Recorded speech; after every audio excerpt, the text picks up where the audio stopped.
Welcome back to ಅವಿಯನ Chetan YouTube channel. ನಾನಿಲ್ಲಿ ಪಾಲಕ್ ಸೊಪ್ಪಿನ ಚಪಾತಿ ಮಾಡೋದು ಹೇಗೆ ಅಂತ ಹೇಳ್ಕೊಡ್ತಾ ಇದ್ದೀನಿ. ಮೊದಲಿಗೆ ಒಂದು 3 ಕಟ್ಟು ಪಾಲಕ್ ಸೊಪ್ಪು ತೊಗೊಂಡು ತೊಳೆದಿಟ್ಕೊಳ್ಳಿ. ಆಮೇಲೆ 3 ಆಲೂಗಡ್ಡೆ ತೊಗೊಳ್ಳಿ. ಅದನ್ನು ಸಿಪ್ಪೆಯೆಲ್ಲ ಹುರಿದು ನೀಟಾಗಿ ಈ ಥರ ಸಣ್ಣದಾಗಿ ಕಟ್ ಮಾಡಿ ಹಾಕಿ. ಯಾಕಂದರೆ ಪಾಲಕ್ ಸೊಪ್ಪು ಬೇಗ ಬೆಂದೋಗ್ಬಿಡುತ್ತೆ ಬೇಯಕ್ಕಿಟ್ಟಾಗ.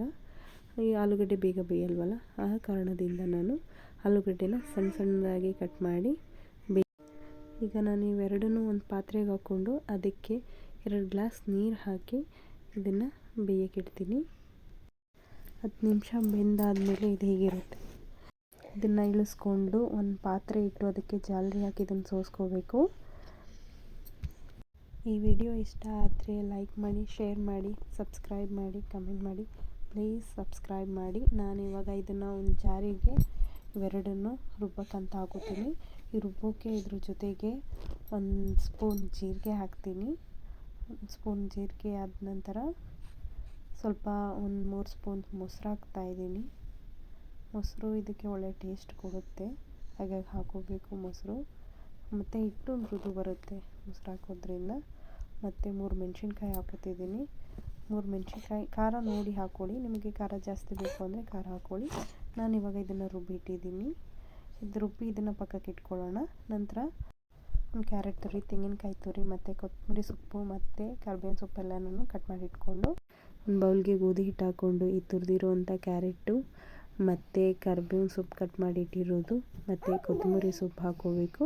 ಆಮೇಲೆ ತೆಂಗಿನಕಾಯಿ ತುರಿ ತುರಿದಿಟ್ಟಿದ್ವಲ್ಲ ಅದು ಎಲ್ಲನೂ ಇಲ್ಲಿ ಹಾಕ್ಕೊಂಡು ಮಿಕ್ಸ್ ಮಾಡಬೇಕು. ಮಿಕ್ಸ್ ಮಾಡಿಕೊಂಡು ರುಚಿಗೆ ಎಷ್ಟು ಬೇಕೋ ಅಷ್ಟು ನಾವು ನೋಡಿಕೊಂಡು ಉಪ್ಪು ಹಾಕಬೇಕು.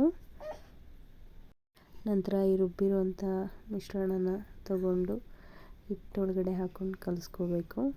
ಮಿಕ್ಸ್ ಮಾಡಿಕೊಂಡು ಇದನ್ನು ಚೆನ್ನಾಗಿ ಮಿಕ್ಸ್ ಮಾಡಬೇಕು.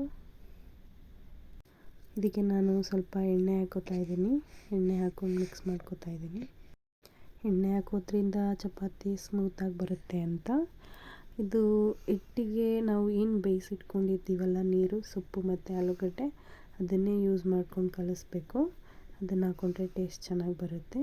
ಇದನ್ನು ಚೆನ್ನಾಗಿ ನಾದಿ ಈ ಥರ ಚಪಾತಿ ಹಿಟ್ಟನ್ನು ಕಲಿಸ್ಕೋಬೇಕು. ಚಪಾತಿ ಹಿಟ್ಟನ್ನು ಅದಕ್ಕೆ ಕಲಿಸ್ಕೊಂಡ್ಮೇಲೆ ಇದನ್ನು ಒಂದು 10 ನಿಮಿಷ ಮುಚ್ಚಿ ನೆನೆಯೋಕ್ಕಿಡಬೇಕು. ಚಪಾತಿ ಹಿಟ್ಟನ್ನು ಒತ್ತೋಕೆ ಚಪಾತಿ ಹಿಟ್ಟನ್ನು ಉಂಡೆಗಳನ್ನಾಗಿ ಮಾಡ್ಕೋಬೇಕು. ಮಾಡಿಕೊಂಡು ಇದನ್ನು ಲಟ್ಟಿಸ್ಬೇಕು. ನಾನೇ ಲಟ್ಟಿಸ್ತಾ ಇದ್ದೀನಿ. ಸ್ಟವ್ ಮೇಲೆ ತವಾ ಇಟ್ಟು ಎಣ್ಣೆ ಹಾಕಿ ಲಟ್ಟಿಸಿರೋ ಅಂಥ ಚಪಾತಿ ಏನಿದೆ ಅದನ್ನು ತವಾ ಮೇಲೆ ಇದನ್ನು 2 ಸೈಡು ಚೆನ್ನಾಗಿ ಬೇಯಿಸಬೇಕು. ಇದು ಚೆನ್ನಾಗಿ ಬೇಯಬೇಕು. ಸೊಪ್ಪಿಂದಾಗಿರೋದ್ರಿಂದ ಚೆನ್ನಾಗಿ ಬೆಂದರೆ ಅದು ಟೇಸ್ಟ್ ಕೊಡೋದು. ಈಗ ಈ ಚಪಾತಿ ಕಂಪ್ಲೀಟಾಗಿ ಆಗಿದೆ ನೋಡಿ, ಹೀಗಿದೆ. ತುಂಬ ಸ್ಮೂತಾಗಿದೆ. ಟೊಮೊಟೊ ಗೊಜ್ಜು ಜೊತೆ ತಿನ್ನೋಕ್ಕಂತೂ ತುಂಬ ಟೇಸ್ಟ್ ಚೆನ್ನಾಗಿರುತ್ತೆ. ನೀವು ಒಂದು ಸಲ ಟ್ರೈ ಮಾಡಿ, ಮಿಸ್ ಮಾಡಬೇಡಿ.